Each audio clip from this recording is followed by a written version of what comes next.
nama dhufte dadhabe garaan koo si beela'ee boorora kan keessa na dheebotte. Ijji koo si laalte hin kuuftu onneen koo sifti jama dhoofte jaalala kan keetu barna miidhee garaan koo sitti nana'ee. Shammaree shandee goos dhagaan dhaadhaan ta'u jaalalli dirqama galma namaan ga'u. Barrisee tan dhufaa kan koo ta'e boontu.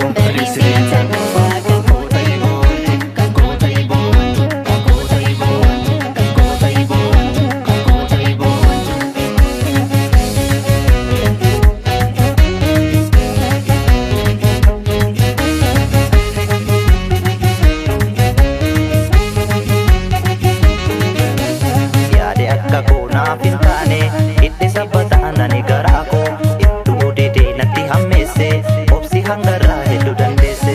Yaade akka koo naaf hin taane itti sabbataan ani garaa koo ittuu didee natti hammeesse obsi hangarraa hedduu dandeesse. Yaade akka koo naaf hin taane miidhama galeessa nutti dhiise.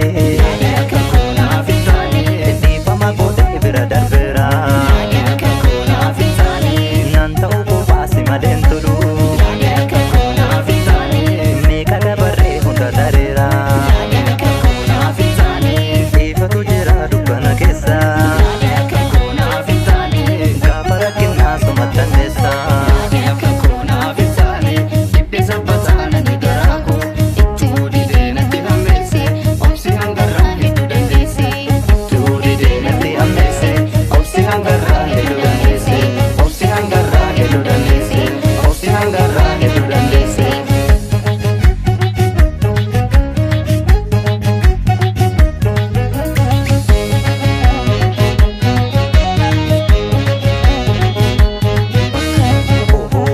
Atiti aya kudamato yawano fit atiti aya kudamato deemsille hagam fagaatu abdiin kunne inumaan deema guyyaan jedhu halkan abjuudha suurri kee na dura deema an deebisuuf akka hojii kee koo garaan jibbana yaadu.